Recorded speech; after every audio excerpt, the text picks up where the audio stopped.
안녕하십니까. 오정근의 쏙쏙경제 오정근입니다. 오늘은 8월 28일 토요일 아침입니다.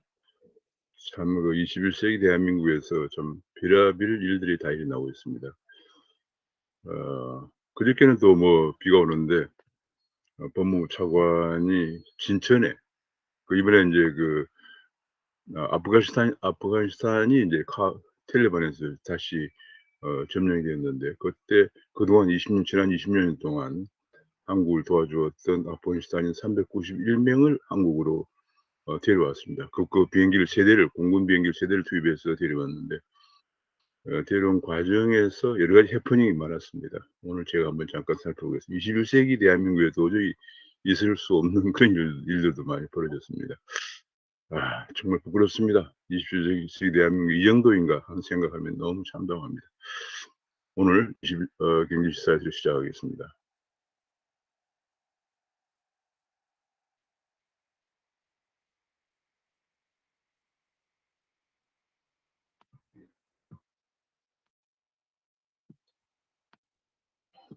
귀에 쏙쏙 들어가도록 경기에서 쉽게 들려드리는 명품 시사에서 8월 28일 토요일 아침입니다. 구독과 알림 설정을 부탁드립니다. 보건의료노조가 드디어 내달 2일이면 목요일이군요. 목요일부터 파업에 들어간다고 합니다.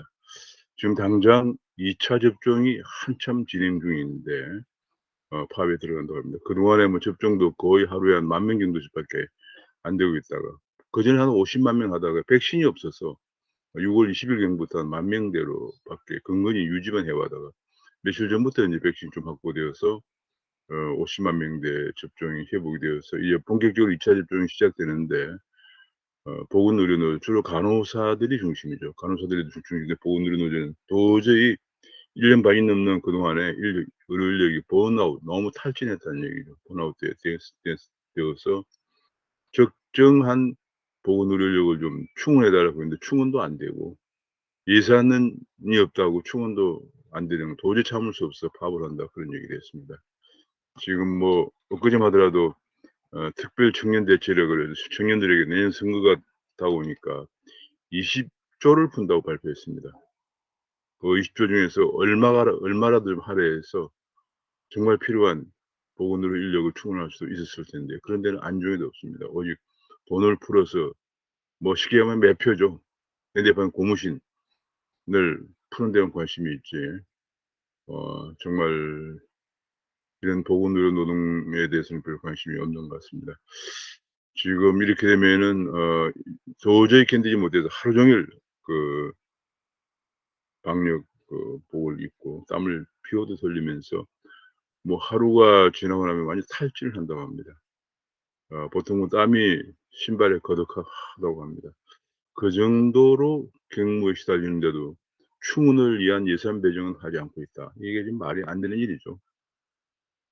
진정으로 써야 할 때는 돈을 안 쓰고 돈을 마구 쓰대고 있는 상황입니다.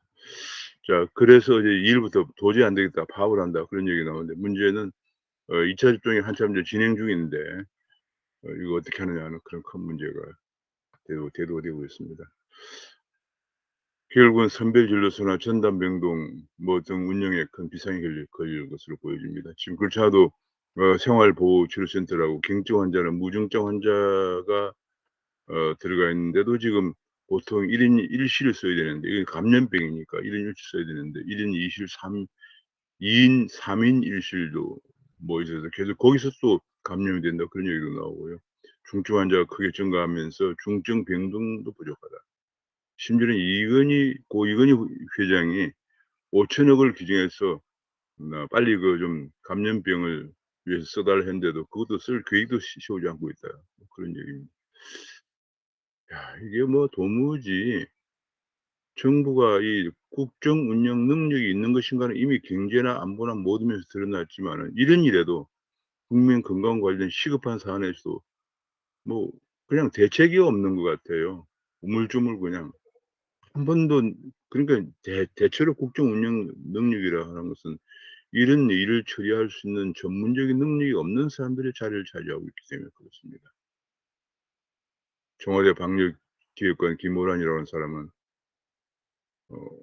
백신 확보가 그렇게 급하지 않다라고 했던 사람이거든요. 그런 사람을 또 방역기획관에 앉힙니다.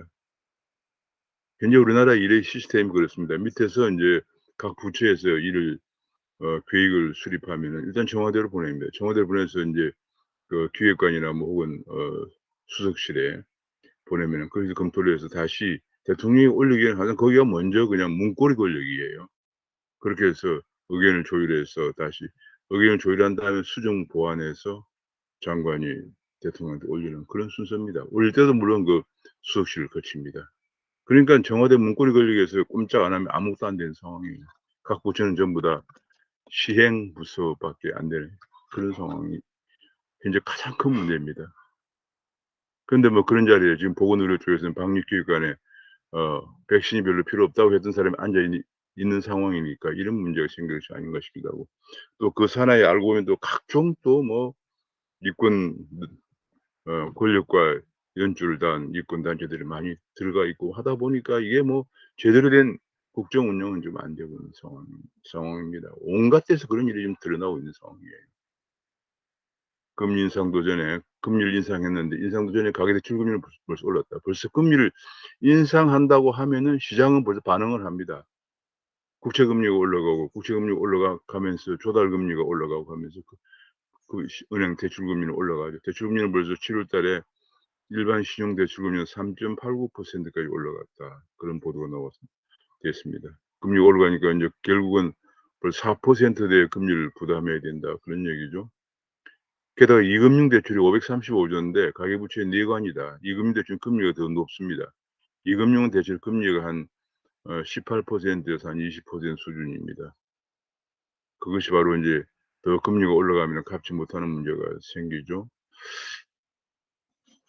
더구나 이금융권의 대출이 535조인데 가계대출 잔액이 535조인데 이 중에 70%가 중저신용자다. 그런 얘기입니다. 이금융권의 70%가 중저신용자다. 지금 중신용자가 약 57% 나머지 17% 16%가 저신용자다. 그렇게 되면 금리가 올라가면 곧바로 그냥 갚지 못하고 부실화되는 문제가 생깁니다. 지금 업종별 다중채무자 대출 잔액 비중을 보니까 저축은행이 다중채무자면 3곳 이상의 대출을 받은 사람들이에요. 돈을 여기도 빌리고 저기도 빌리고 뭐 돌려막기도 하고 하면서 3곳 이상 빌린 것인데 저축은행 73%다. 이 여신금융기관이 56%, 그다음에 그것 쭉 나와 있습니다. 이게 보통 문제가 아닙니다. 저축은행 73%가 다중채무자라면 거의 금리가 올라가면 이분들 상당 부분이 부실화될 우려가 큽니다. 그런데 카드론 같은 경우에 잔액이 40 대가 제일 많습니다. 40 대가 약 11조 원 정도 되고요. 50 대가 약 10조 원 정도 되고 30 대가 5조 원 정도 됩니다. 60대 이상이 5조 원. 그러니까 지금 현재 40 대가 가장 많습니다. 40 대가 가장 가정을 영위할 가정으로서 책무가 굉장히 어깨가 굉장히 무거운 때죠. 사실 카드론이라도 쓴다. 뭐 전세 자금을 위해서 카드론을 쓰고 또 투자를 위해서 증권이나 주식 무슨 뭐 코인을 투자하기 위해서 쓰고 이런 상황입니다. 그런데 가계대출을 더 취하고 있습니다. 은행권에 비교적 금리가 낮은 은행권은 5대 은행도 연봉까지만 빌려주는 이 DTI라고 그러죠. Debt to Income이라고 그래 가지고 인컴에 대한 대수 비율이 100% 이내까지만 하는 거죠. 연봉까지만 빌려준다. 그럼 연봉이 넘어서서 뭐를 좀 해 보려고 그러면은 연봉 1 억인 사람이 뭐 한 전세자금 대출 전세금도 많이 올랐잖아요. 2-3 억이라도 빌려서 보태려고 그러면 안 된다는 얘기죠. K뱅크에도 정기예금 금리도 인제 그러니까 자연적으로 올라가고 있습니다. 지금 뭐 기업도 마찬가지입니다. 금리가 올라가기 때문에 초저금리 시대가 막으려면서 구조조정의 후폭풍이 몰아칠 전망이다. 그런 얘기입니다. 지금 기업 부채 비율이 200%가 넘는 기업은 신용등급이 줄줄이 하향 우려가 있다. 그런 얘기입니다. 기업 대출도 1,435 조입니다. 지금 이게 우리나라가 완전 부채 공화국인데 이 가계 부채도 지금 앞에서 본 것처럼 535 조고요. 기업 대출이 지금 1,435 조니까 기업과 가계대출 해도 2,000 조입니다. 2,000 조에다가 국가 채무도 지금 1,000조 정도 됐으니까요. 3,000조 정도의 한군 부채 공화국이죠. 이 부채 문제가 좀 비뚤어지면 이렇게 어 지탱되고 있는 구조입니다. 게다가 국가 채무도 사실은 넓은 의미의 공기업의 부채가 등을 포함하지 않고 있기 때문에 넓은 의미의 국가 부채는 한 2천 벌써 1,000조가 아니고 한 2천 한 4,500조 정도 되기 때문에 결과적으로 전체 우리나라 부채 그러면은 기업 대출 1,335조, 가계 대출 503 대출 해 가지고 이 가계 부채만 지금 현재 1,800조예요. 가계 앞에 그 금융기관 가계 대출만 그랬는데 이게 535 조는 가계 대출만 그런 거고 이게 지금 이금융 가계 대출만 그런 거고 가계 부채는 1,800조예요. 가계 부채가 1,804조 정도 됩니다. 1,804조고 기업 대출이 1,400조니까 벌써 2,200 한 40조, 2,240조가 기업 대출 가계 대출이고 또 그에 맞먹는 숫자가 국가 부채입니다. 그러니까 5,000조 정도의 부채를 지고 있습니다. 상상을 초월하는 부채 공황인데 이것을 계속 돈만 풀어댑니다. 아직도. 대출 연장 이자 유예 등 소상공인의 고충을 감안해야 된다고 고승범 금융위원장 후보가 청문회에서 얘기를 하고 있습니다. 그런데 불구하고 이제 "금리 한 번 올려서는 부족이다. 추가 대책을 강력 추진해야 한다." 이런 얘기를 했습니다. 이 고승범 후보자의 생각은 이 집값을 잡는 것은 금리 한 번 올려서 안 된다 뭐 이런 의미인 것 같은데요. 한국은행의 목표는 집값 잡는 게 아닙니다. 통화 정책의 목표는. 참 문제입니다. 한국은행의 목표는 물가 안정과 금융 안정입니다. 저는 항상 우리나라 관리들이 하고 싶은 얘기 중 하나 늘 몇 번 제가 얘기했는데 정명론, 공자의 정명론을 얘기합니다. 자기 이름에 맞는 일만 하는 거예요. 중앙은행 총재면 총재가 해야 할 일, 금융위원장은 금융위원장으로서 해야 할 일, 또 뭐 다른 자리는 그 자리에서 해야 할 일만 해야 되는데 다른 자리까지 얘기합니다. 바람직하지 않다고 봅니다. 그러다 보니까 자꾸 배가 산으로 갑니다. 통화 정책은 물가 안정과 금융 안정에 역점을 두도록 되어 있고요. 최근에 하는법이 개정 논의가 있으면서 고용 안정도 추구해야 된다 그런 얘기가 나옵니다마는 그겁니다. 부동산 가격 안정은 부동산 가격 대책이 필요한 것이에요. 이걸 금리로 잡으려고 그러면 기업 가격을 다 죽입니다. 과거에도 금리 인상기에 집값이 인상기 한 번은 오르고 한 번은 내렸다. 그러니까 이게 벌써 인제 금리가 집값하고는 큰 관련이 아주 없는 건 아니지만 크지 않다 뭐 그런 얘기가 되겠습니다. 앞으로 부동산 연끌 비투는 끝나겠지만은 이제 상가 옥석을 가리고 주택은 청약을 노리는 것이 바람직하다는 전문가들의 지언이 있습니다. 근데 또 한 가지 넌센스 정말 제가 엊그제도 칼럼 하나 썼는데 뭐 "국민의 삶의 질이 개선되었다. 고용이 안정되었다."라는 청와대 보고서를 보고 도무지 자화자찬도 어느 정도로 해야지 국민의 삶이 개선되었다고 하는 칼럼을 제가 쓴 적이 있습니다. 그런데 어제 또 청와대 정책실장이 이런 얘기를 했다고 합니다.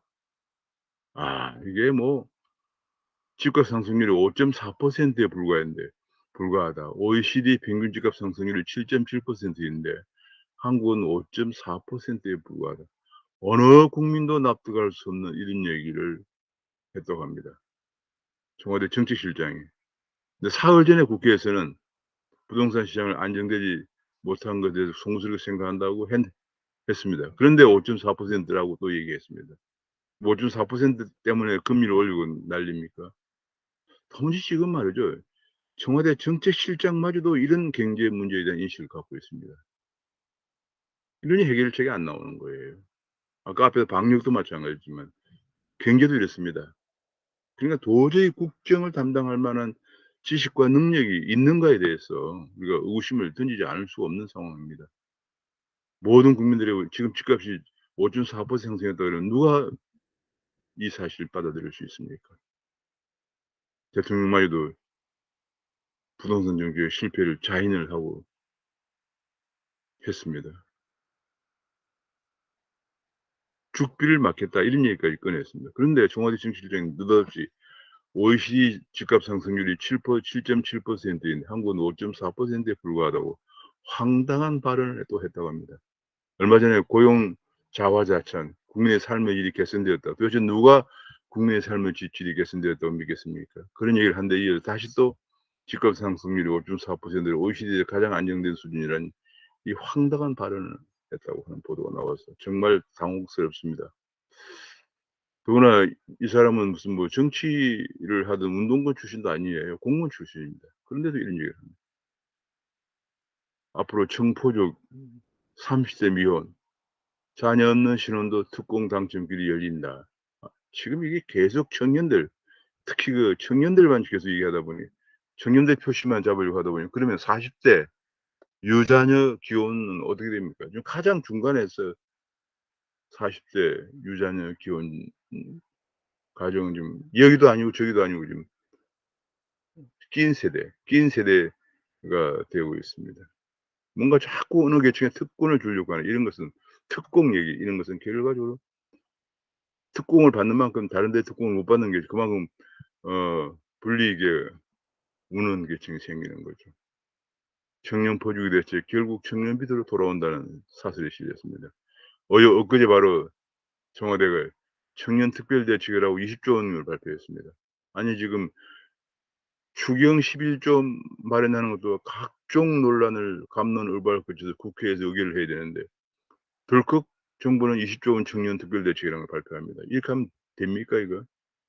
20조 원이 그냥 작은 돈입니까?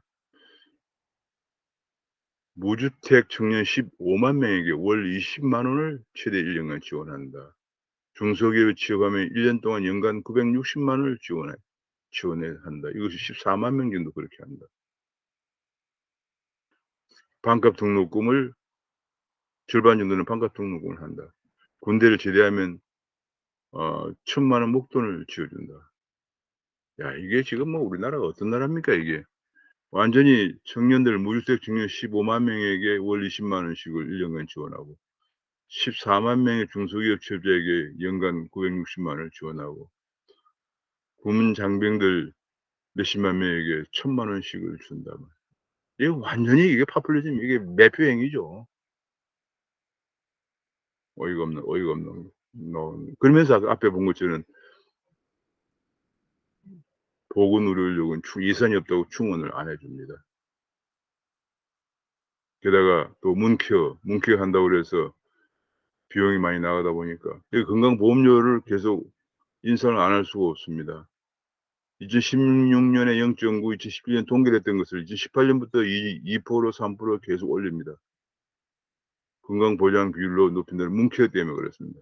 무리한 문케어를 하다 보니까 이런 일이 생깁니다. 계속 생색은 정부가 내고 여당이 내고 국민이 보험료율만 올라갑니다. 고용도 마찬가지입니다. 고용도 거의 뭐 11조 정도의 적립금이 있던 정부 출범 당시 있던 게 지금 완전 고갈되었습니다. 고용보험료가 올라갈 수밖에 없습니다. 특히 지난달부터 택배기사 등 12개 특수 고용자들도 고용보험 대상으로 집어넣는 바람에 더욱더 고갈되고 있습니다. 그러니까 고용보험이라고 하는 것은 기본적으로 내가 취업돼 있을 때 보험료를 냈다가 내가 실직이 되면 보험금을 받는 구조인데 지금은 보험료를 안 내거나 적게 내는 사람들도 나중에 보험료를 받습니다. 게다가 보험금도 최저보험금을 하한액을 월 180만 원을 올렸습니다. 월 180만 원이 최저임금 179만 원보다 높기 때문에 일을 안 하려고 합니다. 일을 안 해도 180만 원 받으니까. 요즘 청년들의 형태는 뭐 알바로 한 6개월 정도 근무하다가 강제 퇴직당했다는 것 하나 증명서를 써 달라고 해요. 안 써 주면 또 반발을 합니다. 협박도 한다고 그래요. 고발하겠다고. 노동법을 위배했다는 등으로. 그리고 써 주면 그걸 가지고 급여를 받아서 또 한 6개월 이상 6개월 정도 또 180만 원 실업급여를 받습니다. 이러다 보니까 실업급여가 월 1조 2천억 정도 나가고 있습니다. 이 완전히 고용보험 기금도 적립 바닥에 난 것도 문제지만 이 청년들을 완전히 스포일 시키고 있는 거예요. 이러고 몇 년 지나면 그 청년은 어떻게 되겠습니까? 청년의 미래는. 관주도 뉴딜은 성장의 독이다. 기업의 기술 혁신을 해서 경기에 끈다. 뭐 당연한 지적입니다. 제가 정부 뉴딜 정책 발표하자마자 국회 세미나를 통해서 "이건 올드 딜이다. 돈만 그냥 쏟아붓고 실제 뉴딜 정책은 별로 없다." 하는 얘기를 한 적이 있습니다. 정부의 뉴딜 정책의 상당 부분이 디지털 뉴딜 외에도 녹색 뉴딜이라고 그래서 신재생 에너지에 투자하는 거. 뭐 그다음에 또 휴먼 누딜 그래서 아까 얘기한 고용 같은 거 정부 세금 주도 일자리 만들어내는 그것이 시중되어 있습니다. 중대재해처벌법이 내년부터 시행이 되는데 이 시행령에 또 너무 우스꽝스러운 게 또 들어갔다고 합니다. 전부 시행령에 어떤 게 들어갔냐면 50인 이상 사업장에 대해서는 50 이상 사업장은 산업보건의를 배치해야 되는데 산업보건의를 배치할 50 이상 사업장이 4,664 곳인데 현재 우리나라 전체 산업보건의사가 690 명밖에 안 된다고 합니다. 전혀 현실을 모르는 황당한 규제만 계속 내어 놓습니다. 지금 우리가 지금 아침에 살펴봤지만 본 것처럼 방역도 뭐 완전히 방역도 좀 대혼란 상태죠. 뭐 게다가 청년 특별대책에서 20조나 풀면서 돈을 풀고 있는 상황이죠. 뉴딜에서 뭐 신재생 휴먼 뉴딜 막 돈을 풀어대죠. 그러면서 보건 의료 인력은 방역 인력은 충원이 예산에도 충원 안 된다고 하죠.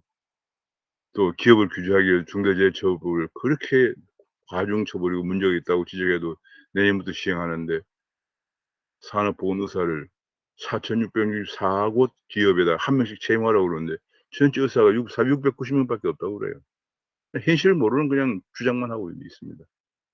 아침에 몇 가지만 봐도 얼마나 이 정부의 국정 담당 능력이 어느 수준인가를 짐작케 합니다.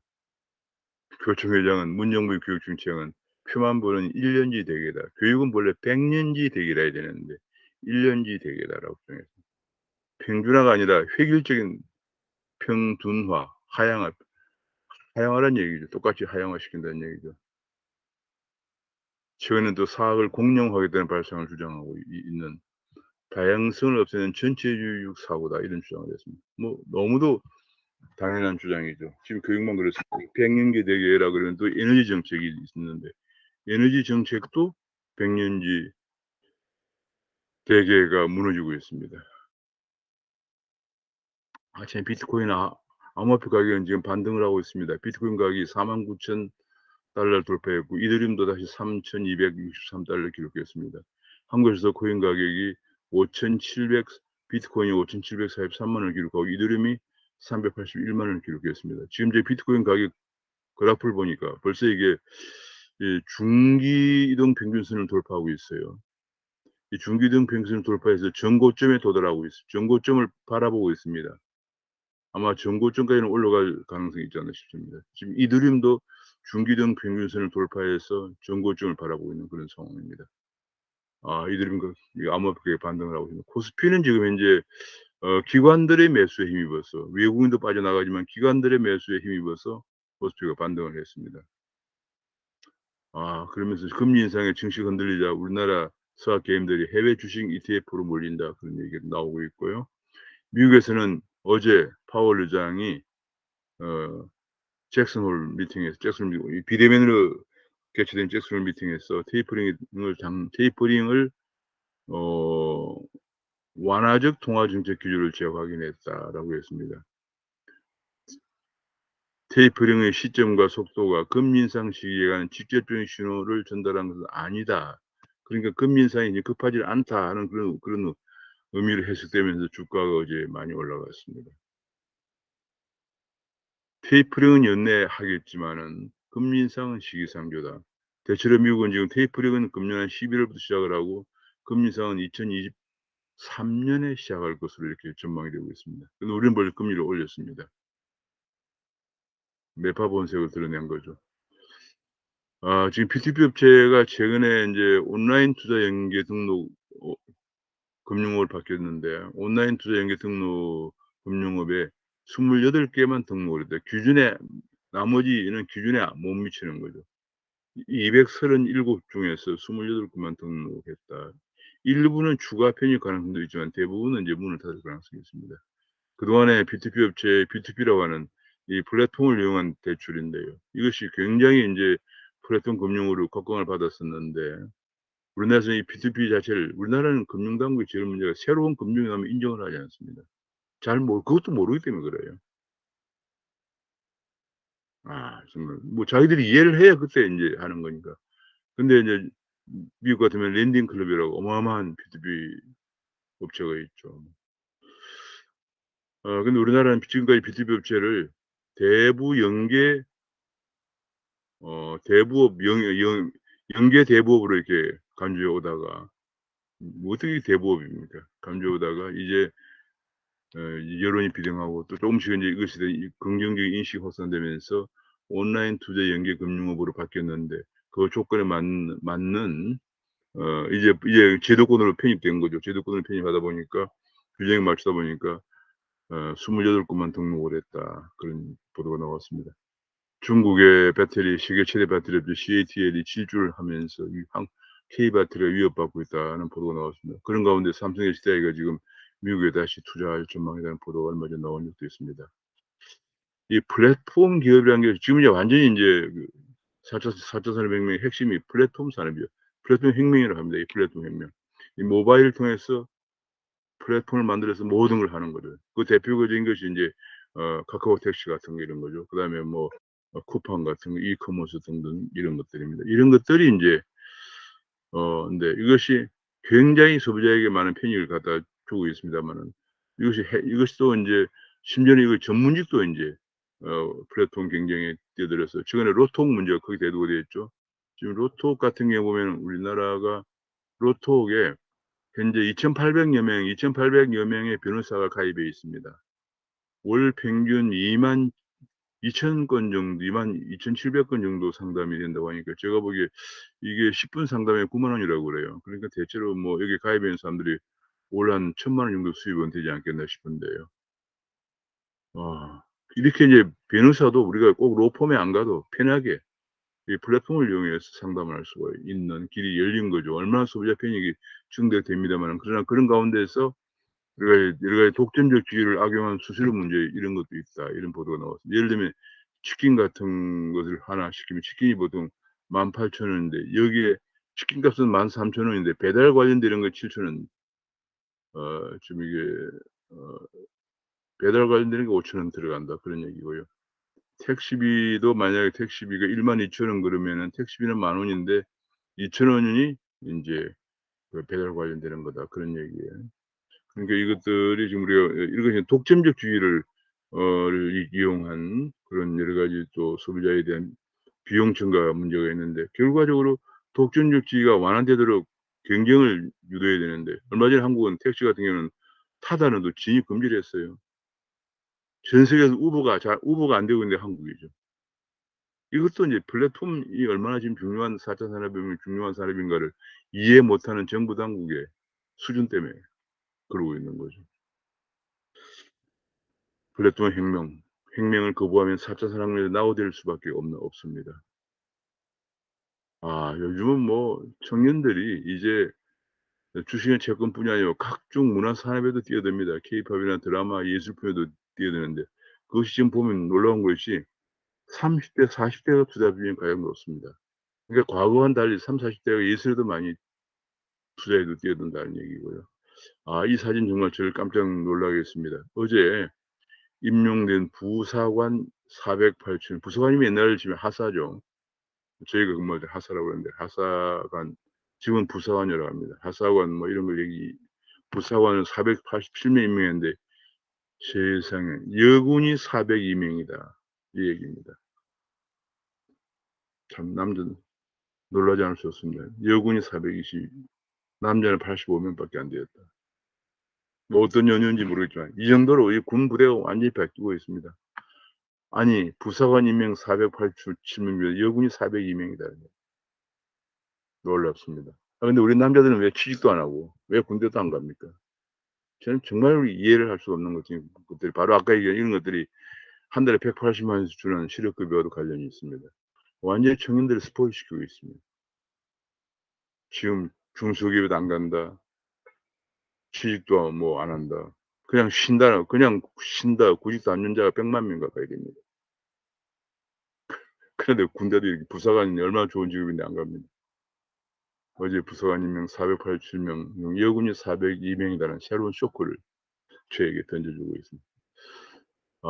여당 7인들이 송영길 대표에게 "언론법을 좀 늦춰 달라." 하는 건의를 했지만 당 지도부는 "배낭이 없다."는 주장을 계속하고 있습니다. 그런 가운데 6개월 논란죄 언론법 위헌 소송까지 제시하고 있습니다. 공수처법에는 깨알 지시하더니 문 대통령이 언론법인 침묵을 하고 있다.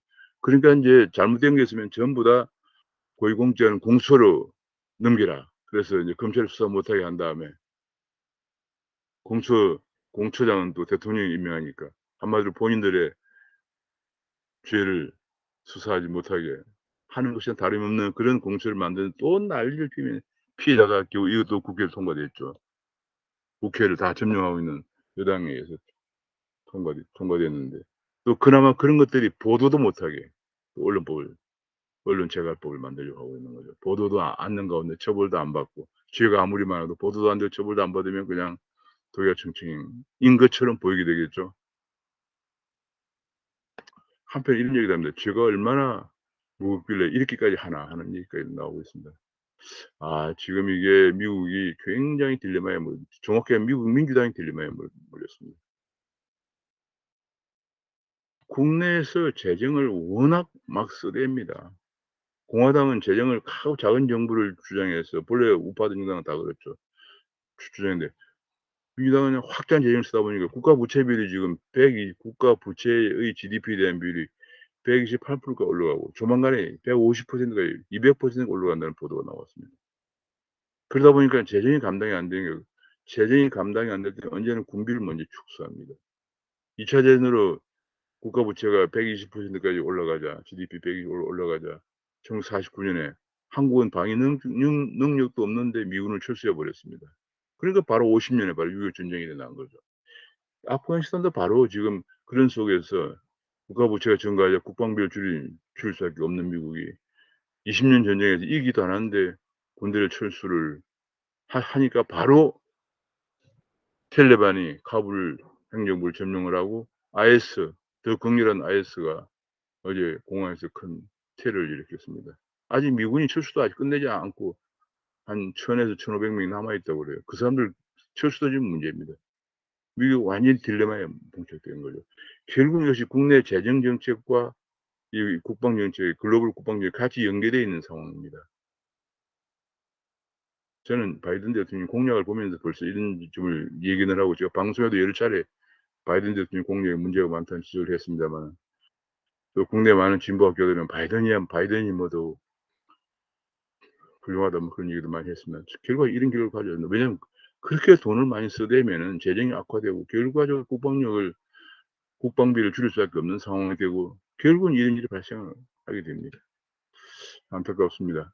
바이든은 아주 좀 난감한 상황에 몰리고 있습니다. 미군 철군 기한 닷새를 앞둔 미국을 노리고 아프가니스탄 IS가 군사 보복을 아주 폭탄을 터뜨렸다. 한 100 몇십 명의 사람들이 죽었다고 그래요. 미국은 군사 보복을 선언했지만 또 아프가니스탄에 갔냐합니까? 참 발목이 잡힌 거죠. ISX에 미국의 피눈물을 흘리고 있는 모습을 보였지만 여론은 싸늘하다. 바이든이 그러니까 이게 정말 미국도 그렇고 한국도 그렇고 지도자의 선택이 이렇게 중요한 것입니다. 근데 인제 이 후유증으로 아프간 난민을 어떻게 할 것이냐 문제가 대두되고 있습니다. 그래서 시리아 사태로 수많은 난민들이 전 세계에 많이 몇백만 명의 난민들이 나와 있어. 그 난민들 처리가 굉장히 힘듭니다. 지금 동굴 아파가 동유럽이 붕괴되면서 또 동유럽 사람들이 서유럽으로 망명을 하는 바람에 서유럽이 감당이 안 돼요. 그 사람들에게도 의료보험을 제공해야죠. 뭐 여러 가지 사회보험도 제공해야 되고 결국은 그래서 영국이 너무 많이 오기 때문에 EU를 탈퇴까지 한 거예요. 그 난민의 그 배정을 이렇게 했거든요. 동유럽 난민을. 근데 그 배정이 너무 많다고 그래 감당이 안 된다고 그래서 탈퇴까지 했는데 또 시리아 사태로 또 난민들이 많이 몇백 명이 또 유럽에 퍼졌고요. 또 아프간 난민이 또 나옵니다. 이 뭐 정말 극렬한 일부 테러리스트들 때문에 전 세계가 골물을 앓고 있는데 한국도 어제 한국을 도와준 난민이 아니고 도와준 아프가니스탄 사람 390 명 데려갔는데 그 사람들 난민을 인정 안 할 경우에 그러면 추가 난민을 우리에게 배정된 난민을 또 받아야 되는지 하는 문제가 바로 대두가 될 겁니다. 제가 보기에 이런 것도 정부가 좀 효과적으로 대응하지 못하는 거예요. 우리가 그 사람들을 난민이라고 규정을 하면 추가 난민을 덜 받을 수도 있겠죠. 그럼 이 사람들은 난민이 아니고 이 사람들은 한국을 도와준 사람들이다. 따로 특별한 지위를 부여한다고 난립니다. 그러면 또 그러면 난민을 배정할 때 아무래도 서방 세계가 난민을 배정받아야 되는데 어떻게 할 것인가. 조금 제가 아까 앞에 뭐 교육 정책은 1년이 되게 되지만 저는 모든 지금 이 정책들 보면 한 달도 내다보지 못하는 것 같아요. 이 뭐 그 윤희숙 이슈가 강타하고 있습니다. "내가 무혐의면 의미한 이재명도 정치를 떠나라. 김어준도 떠나라." 뭐 이런 얘기까지 하고 있고요. 그런데 김어준은 윤희숙을 이혼 전력까지 들추고 시대 차익을 부풀리고 있는 방송을 막 해대고 있습니다. 어제 윤희숙 의원은 방송에 나와서 정말 누구 지시를 받은 것처럼 일사불란하게 본인들을 공격하고 윤희숙을 공격하고 있는 음해 공격하는 것에 정말 전율을 느꼈다 이런 얘기를 했습니다. 유혹을 남발하는 묻지마 유혹 남발하는 여당의 몰염치. 지금 저는 이 사람들이 이런 몰염치에서 지난번 에릭 사태 때 내부 정보를 이용해서 엄청난 투기를 한 여당의 국회의원들과 여당 정치인들 그다음에 고위공직자들이 지금 조사를 받고 기소가 됐다는 얘기를 듣지 못했습니다. 뭐 밑에 그냥 피레미만 뭐 일부 좀 단속하고 그걸 뭐 그냥 새로 생긴 검찰에 들여다간 뭐 국가수사본부라는 데서 수사한다고 난리를 수백 명을 투입해서 난리를 폈는데 결국은 피레미만 좀 잡고 나머지 고위공직자나 정치인들은 아무도 손도 못 댔는데 거기에 비하면 비교할 수 없는 그런 문제인데 의혹만 남발하는 여당의 몰염치. 몰염치가 내로남불이 거기 바로 극치죠.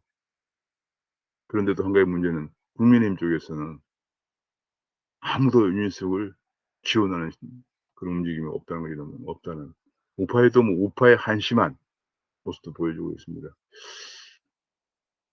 어제 또 이것 때문에 난립니다. 이게 뭐 그 법무부 차관이 인제 아까 앞서 제가 말씀드린 것처럼 그 진천에 있는 국가인재개발연수원에 개발원에 가서 아프가니스탄에서 오는 공무원들의 그 아프가니스탄 국민들 391명을 환영하는 인사를 하는데 뒤에 법무부 직원이 비가 오는데 10분 동안 우산을 받쳐 들고 이게 무슨 꼴입니까? 이 21 세기 대한민국이. 이조 시대입니까 이게? 이조 시대 무슨 노비입니까? 야 정말 게다가 법무부 장관은 또 공항에 나와 가지고 법무부 장관이 아프간 아이들에게 인형을 나눠 줬는데 그거 촬영을 하지 않으면은 취재를 불허한다는 법무부 공무원들의 취재 강압이 있었다는 보도까지 나왔습니다. 도대체 이 법무부 이게 완전 무슨 집단인지 제가 이해를 할 수 없어요. 언론에서 "21 세기 한국 정부에 어떤 이런 일이 있느냐." 이런 얘기까지 나왔습니다. 참 우리 대한민국 21 세기 대한민국 별일이 많습니다. 지금 뭐 지난 4년 반 동안 국정 담당 능력이 정말 되지 않는 것을 본인들이 입증을 했어요 이미. 그런 사람들이 여기저기 포진하고 있으면서 권력을 잡으니까 온갖 일들이 난무합니다. 그 깡통짓단 비슷한 여러 가지 뭐 행태들이 많이 보이는데요. 그런데도 여전히 지지율이 견고하게 30% 넘어서 40% 가까이 유지하고 있는 이 현상을 또 어떻게 이해를 해야 됩니까? 참 이게 우리나라 대한민국의 비극이 이런 데 있습니다. 다시 한번 제가 뒤에 그 배경에 있는 산이 아마 스위스 같은데 알프스 같은데 스위스를 생각하면 스위스는 1 인당 300만 원씩을 기본소득을 준다고 해서 그러면 한 가정에 만약에 두 부부가 있고 아이가 있다 그러면 900만 원이 나오는 거잖아요. 월 그 정도 준다고 기본소득을 줄 테니까 국민들에게 투표를 붙였는데 72%가 이렇게 하면 나라 망한다. 국민들의 근로 의욕이 완전히 붕괴된다 해서 반대를 72% 반대했습니다. 그래서 그 스위스는 1 인당 소득 9만 불 대 선진국에 올라가 있는 거예요. 우리가 이런 조금 전에 본 여러 가지 사건들 보면서 우리가 스위스 같은 선진국이 되려면 정말 멀었다. 우리 국민 의식 수준이 아직 멀었다. 지식 수준이 아직 멀었다. 그런 생각을 합니다. 오늘 여기서 마치겠습니다. 감사합니다.